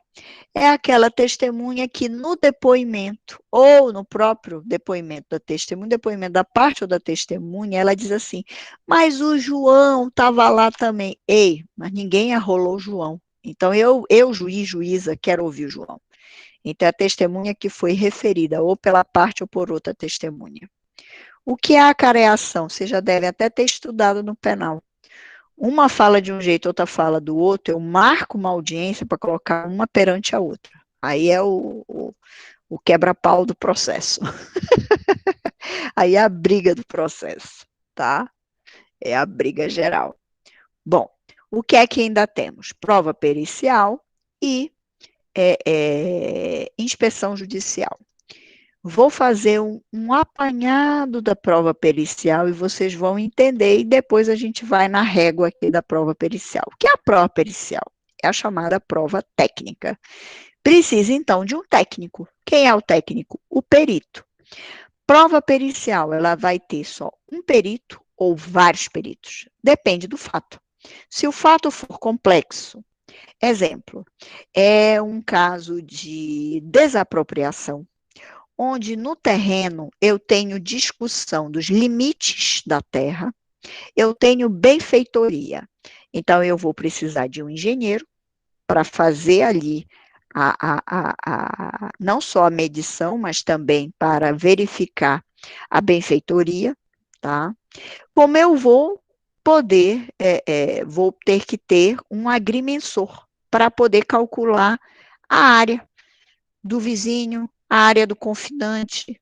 Então, eu tenho a chamada perícia complexa, uma perícia médica, onde a parte relata que está com problema mental, problema orgânico. Eu tenho que ter, no mínimo, 2 profissionais. Eu tenho que ter um perito clínico ou um perito específico, se for um ortopedista, se for um traumatologista ortopedista com especialidade em alguma área, esse especialista, se for um oftalmologista, se for um problema orgânico de vista, e assim vai. E, além disso, se está com problema mental, psiquiatra, psicólogo. Então, vejam, eu posso ter uma perícia complexa ou eu posso ter um único perito. Ah, Gisele, no interior não tem. Sempre os alunos vêm. Não tem nem na capital. Qual é o grande problema, então, da prova pericial? Ela é cara, não encontramos um cadastro de peritos, os peritos não querem ser peritos, ganham menos do que atuando na sua profissão, tá? E isso é delicado no sentido do risco processual Brasil, tá? E tem que se empregar, o juiz tem que empregar, que eu coloco aí para vocês, inclusive é o parágrafo 1º do 464, as regras de razoabilidade e proporcionalidade. Ele tem que determinar a perícia quando verdadeiramente há necessidade da prova técnica. Se não, ele tem que partir para que alternativas? Conjunto probatório com outras. 462, parágrafo 2º, a chamada prova técnica simplificada, que em common law é a chamada expert witness ou testimony. Olhem só o exemplo que eu vou dizer para vocês, que é sensacional, da chamada testemunha perita. Eu coloco o médico sentado no banco para depor. Eu não estou conseguindo perito, tá? Eu sou juíza, eu não estou conseguindo perito. Eu acho que o melhor dos mundos era a perícia. Aí eu marco uma audiência com os advogados e digo assim, doutores, não estou conseguindo perito. Ninguém quer ser perito. Eu estou aqui em Moaná, eu estou aqui em Marabá, eu estou aqui em Santarém, eu estou aqui em Altamira, eu não estou conseguindo perito. Legal. Aí os advogados vão dizer, sim, doutor, e aí, como é que a gente vai caminhar? Bom, vamos fazer o seguinte, vamos arrolar, eu vou determinar, o juiz tem o poder de ofício, prova é ordem pública. Eu vou determinar 2 médicos para virem aqui nesse processo e deporem em juízo sobre os fatos que a gente não entende, os fatos técnicos. Isso é exterior, isso é mundo, isso é direito comparado. Então, os parágrafos 3º e 4º admitiram a substituição do procedimento pericial, da prova pericial, que é longo, que é trabalhoso, que é caro, que é custoso no tempo do processo, que às vezes é ineficiente. E o que é que fez? Admitiu a chamada testemunha perita, que vai na hora, depõe, esclarece, acabou.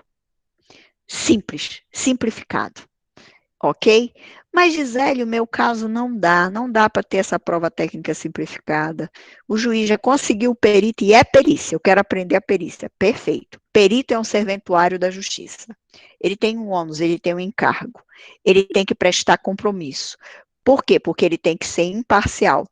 Então, aqui, prestar compromisso.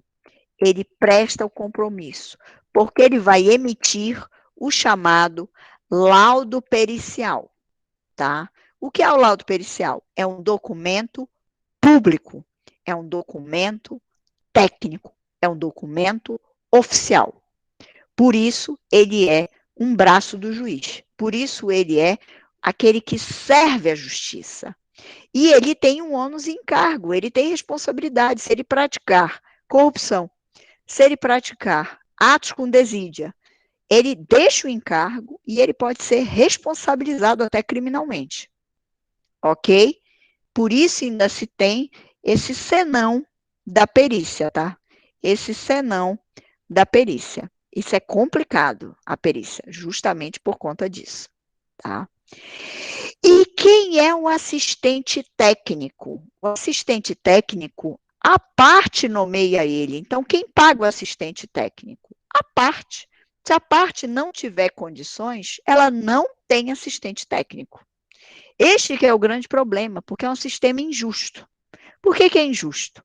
Imagine uma parte pobre, o Ministério Público sem dinheiro, sem orçamento público, a Defensoria Pública sem orçamento, nós não temos assistentes técnicos. Aí a gente vai brigar lá com um gigante, uma empresa toda poderosa, ela põe 2, 3 assistentes técnicos. Quem é o assistente técnico? É o profissional de confiança da parte, que produz laudo. Não, não falem errado. Perito produz laudo, assistente técnico produz só um parecer, algo que lhe parece ser, uma manifestação, que o juiz tem que ter cuidado, porque ela é toda enviesada. Por que que ela é toda enviesada? Porque ela é a favor da parte. O assistente técnico ali está para cavar situações para proteger o cliente. Entenderam a diferença? O perito não, o perito é imparcial, ele prestou compromisso, ele tem um encargo, ele tem um ônus. O assistente técnico não, o compromisso dele é com a parte que está pagando ele. Por isso que é muito mais fácil ter assistente técnico que perito. Tá? Muito mais. E continuando, o assistente técnico acompanha o perito para quê? Para fazer quesitos. O que são quesitos? As perguntas. E dependendo da perícia, se a perícia é complexa, pode ter até segunda perícia. Pode ter quesitos suplementares, quesitos sobre quesitos. Se eu estou com assistente técnico, eu estou usando os nomes técnicos. Eu tive um caso que eu fiquei desesperada. Eu estava brigando com uma grande empresa na Justiça do Trabalho, proteção dos trabalhadores. Óbvio, o Ministério Público não tinha, não tinha dinheiro para ter um assistente técnico, eu não consegui por camaradagem nenhum assistente técnico, porque dá trabalho, né? Estavam todos ocupados. E aí, como é que eu ia fazer as perguntas técnicas? Eu tive que estudar uma doença, tive que ver o ambiente de trabalho, sabe assim, algo que não é da minha área, eu sou do direito, eu tendo que estudar um ambiente de trabalho, estudar uma doença, para poder fazer perguntas, é claro que era muito melhor tendo um profissional ali técnico, o meu assistente técnico, mas eu não tinha. E tive que brigar e, enfim, foi lá para o processo. Então, esse é o grande problema. A advocacia pública tem esse problema. tá? Por falta de orçamento, Ministério Público, Defensoria Pública, via de regra, os órgãos públicos. Por quê? Porque não tem orçamento para contratar assistente técnico. E a camaradagem nem sempre a gente consegue, as pessoas são ocupadas, é a vida, tá? E o melhor dos mundos é as partes indicarem um perito. Eu deixei aqui para vocês. Então, cabe o negócio jurídico processual? Cabe. Se as partes indicarem um perito, alguém para ser imparcial, por que é que não cabe? Tá? Cabe.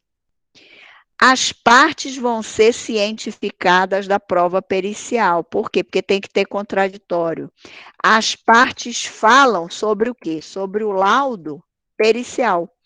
Eu não tenho que falar sobre parecer do assistente técnico. O assistente técnico faz um parecer para influenciar o juiz na hora da leitura, mas o parecer é da parte.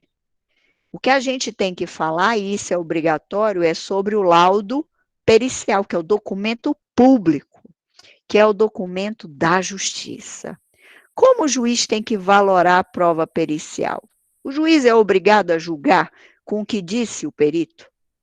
Ele diz assim, bom, o perito disse aqui que tem essa benfeitoria é útil e mais ou menos o valor aproximado, fazendo a avaliação, é de 20 mil reais. E o juiz vai, olhem o que eu vou dizer. Os juízes, nós todos, somos formados em direito. Claro que quando um técnico fala abalizado, a tendência a nos influenciar psicologicamente, se eu estou falando por causa do juiz ou da juíza, é 90%. Mas não significa dizer que pelo conjunto probatório, que o juiz é obrigado a fazer, motivação é isso, o rol todo de provas, que ele sempre dê ganho de causa porque o perito decidiu daquele jeito. O juiz não pode fazer isso. O juiz tem que considerar o conjunto das provas. Então, a perícia é mais uma. Claro, ela é forte psicologicamente, mas não significa dizer que será sempre a prova pericial que vai dar o norteamento do processo. Tá? E, por último, inspeção judicial. O que é a inspeção judicial? Esse é o melhor dos mundos, meus caros e minhas caras. Se o juiz pudesse ir ao fato, muitas vezes, claro que não pode, claro que não tem tempo, claro que existe resistência, tudo que vocês imaginarem, mas seria melhor. Já temos, professora, várias inspeções judiciais? Claro, nós temos excelentes juízes, excelentes juízas, a sensibilidade, processos coletivizados, processo de direitos fundamentais, direitos humanos, os juízes estão atuando com inspeção judicial. O que é a inspeção judicial?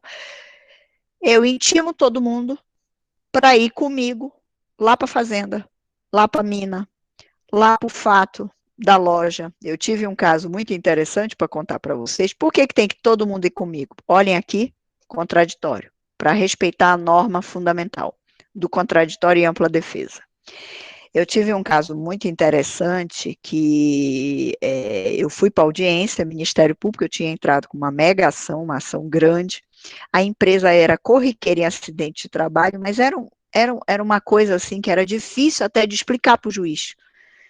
Com o peso, sabe? Um pouco parecido até com o Matheus, mas não era igual. E era um depósito de bebida. Aí o juiz pegou, né, na hora da audiência, aí ele olhou para mim, olhou para o outro advogado e disse assim, vamos lá. Aí eu disse, eras, excelente, melhor do que isso, impossível. Vamos lá, vamos no carro da justiça, desliguem os celulares e eu quero ver como é o depósito. Gente, ele chegou lá, ele olhou o depósito, nós voltamos para a sala de audiência, para a mesa de audiência, e ele prolatou a sentença. Ele ouviu as testemunhas e disse, olha, eu estou tão convencido, o senhor não quer mesmo fazer acordo. Ele olhou para a empresa, com o Ministério Público. Não. Então, pronto, eu vou condenar o senhor, porque eu fui lá. Vocês não conseguiram demover com a testemunha, o documento que o Ministério Público juntou, os laudos, tudinho. Então, eu já estou convencido. Então, a inspeção judicial, às vezes, ela é tão forte, tão boa, para reconstituir o fato. Olha essa palavra muito cara lá para o processo penal, o crime, reconstituição de crime à inspeção judicial. Repito, reconstituição do crime à inspeção judicial. O juiz vai ao fato, o juiz vê como ocorreu, o juiz raciocina como ocorreu. Será que a criança foi lançada da janela? Foi aquele caso da garotinha, tá? Ah, muito boa pergunta, o Carlos fez. O Carlos está fazendo a seguinte pergunta: pode haver a surpresa? Pode surpreender a parte o juiz? Não. Hoje, pelo contraditório, exercício de influência, não. O juiz tem que intimar. O juiz, a surpresa, ele pode, o elemento para não haver a manipulação do fato, fazer isso em audiência. Como eu dei o exemplo, Carlos, por isso que eu dei o exemplo. Por que foi excelente do juiz? Porque o juiz foi muito esperto. O juiz marcou a audiência, então a parte não estava esperando que a gente fosse ao fato. Eu tive outra também, excelente pergunta, Carlos, olhem lá. Eu não sei até se eu já comentei com você, mas eu não lembro, acho que não. Eu fui para uma audiência de trabalho escravo em Abaetetuba. Aí sentei, Ministério Público entrando com uma mega ação, pedindo milhão, fazenda, trabalhador em lona preta, dormindo ao relento, comendo comida no mato, sem banheiro, sem água potável. Imaginem um cenário horrível, tá? E isso não tem muito tempo, tá, gente? Para observar o absurdo do ser humano sobre o ser humano. E as situações degradantes, escravo, enfim, horrível. Aí, cheguei lá, eu disse, bom, tá tudo aqui relatado, eu tenho testemunha, estão comigo, vieram, vamos ver o juiz. Aí o juiz olhou e disse assim, essa fazenda aqui perto. Desculpem, desliguem os celulares, vamos lá? Vamos lá. Ele chegou lá, ele viu a lona, não deu tempo deles tirarem a lona. Ele viu o trabalhador com marmitinha, era perto do almoço, copo, um copo coletivo, todo mundo tomando o mesmo copo. Imagine época de pandemia. Então, teve discussão? Nenhuma. Voltou e disse, doutor, ou o senhor faz aí o acordo com o Ministério Público e ajeita tudo e embora colocar os prazos, ou eu vou condenar e vou condenar alto. Aí eles fizeram um acordo com a gente. E fizemos um cronograma, um planejamento de realização, construção de um alojamento, construção de um refeitório digno, com mesa, cadeira, local de descanso, aí vai embora. Babá, babá, babá, babá, babá, babá, babá. Ok? Então a pergunta do Carlos é muito boa. Não pode haver a surpresa no sentido do juiz ir sozinho, ok, Carlos? Mas pode haver o encaminhamento em audiência, que surpreende psicologicamente a parte, mas não retira dela o direito à prova. Tudo bem? O acompanhamento no momento do fato. Excelente a pergunta. E as conclusões do direito probatório é a atipicidade dos meios de prova, a incorporação de técnicas de common law, hoje isso é ouro para o processo brasileiro. Nós estamos até com prova estatística, admissão em processo, tá? Eu botei aqui o termo estrangeiro e preciso explicar para vocês o que é o discovery. Vocês já viram em seriados. Se não viram, vão ver. E vão ver o seriado não por causa de ser legal a Netflix, vão ver pensando na professora Gisele na aula de processo civil. O que é o discovery? O discovery, vamos aportuguesar, é a descoberta. Descoberta de quê? Das provas. E isso é feito extrajudicialmente nos Estados Unidos, no Canadá, na Austrália, Nova Zelândia, nos países de common law como um todo. Por quê? Porque é muito mais barato, é muito mais rápido, é muito melhor e força o acordo. Vamos lá. Como é feito o discovery? O discovery é, eu sou advogada e a Natasha é advogada. Ela está com o cliente dela, eu estou com o meu cliente. Aí ela me liga e diz, Gisele, não tem jeito. Nossos clientes estão irredutíveis. Vamos começar o procedimento de colheita de provas? Vamos. Sem juiz? Sem juiz. Vamos marcar no meu escritório para ouvir as testemunhas? Vamos. Coloca lá a câmera, grava, fazemos as perguntas, colhe a prova, já leva pronta para o juiz. É isso. Perícia, já leva pronta para o juiz. Entenderam? Prova documental, já leva tudo para o juiz. Isso é para forçar o quê? Se a testemunha for frágil do meu lado, se eu não tiver prova documental, eu chego com o meu cliente e digo assim: olha, o processo é caro aqui nos Estados Unidos. Tu vais enfrentar e vais pagar as custas? Não, Gisele, eu não vou enfrentar. Então você, minha advogada, vai conseguir o melhor acordo para mim. Nem chega no judiciário. Olhem que legal. A autocomposição ela passa a ser tão forte porque a colheita de prova é fora do processo. Isso requer o quê? Cultura da ética.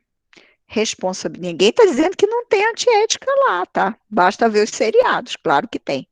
Mas a regra é o acordo, a cultura da autocomposição, da mediação, do melhor dos mundos.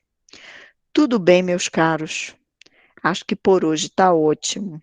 Findamos a teoria da prova com tranquilidade. Semana que vem, por favor, não faltem. É um assunto muito importante que é sentença e coisa julgada. Vocês vão levar para o resto da vida, tá? Com vocês. E a gente precisa, acho que até fica legal nesse modelo, se tiverem uma dúvida, qualquer coisinha no chat, a gente vai aproveitando as perguntas. Enfim, mas quem não puder, sintam-se também à vontade, tá? Diante da nossa estranha situação. E vou ver se eu consigo baixar. Eu vi um e-mail, até perguntei para a Luísa, direito UFPA 18. Eu não sei se a pessoa está disponibilizando para todos essa aula, porque eu vi direito UFPA turma 010, que aí seria até melhor, né, se conseguisse por uma situação já para ficar para todo mundo. Mas enfim, se não eu vou tentar baixar, vou ver isso hoje até, tá bom? E tá lá o material, vou colocar também os tópicos, eu não estou conseguindo criar, porque estava com um calendário anterior. Eu vou ver como eu crio o tópico que alguns professores já conseguiram, porque aí o calendário ficou diferente, é por isso que eu não continuei lá, tá bom? Tudo de bom para vocês. Rapidinho, Feliz professora. Sírio. Eu queria deixar para quem realmente é católico, acredita na festividade, quem não for, que tenha aí um bom feriado e na Santa Paz, tá bom? Diga, Luísa. Obrigada, Diga, amor. professora. Eu ia falar que Nada. a gente não encontrou aqueles arquivos que a senhora falou. Não sei em que parte fica do Tá cigarro, em meus arquivos, na pasta Meus Arquivos, Processo Civil 2, mas no cigarro mesmo. no SIGA A. No Tá, vou dar SIGA A. mais uma Eu olhada vou então. bater um print agora, vou fazer Tá, assim, vou bater um print para você e vou mandar para orientar, tá bom? tá bom então. Obrigada, professora. Nada, que isso. Um beijo, tá, gente? Tudo de bom. Bom Boa dia, feriado na Tchau, segunda, professor. tá? Um beijo grande. Tchau, professora. Um beijo.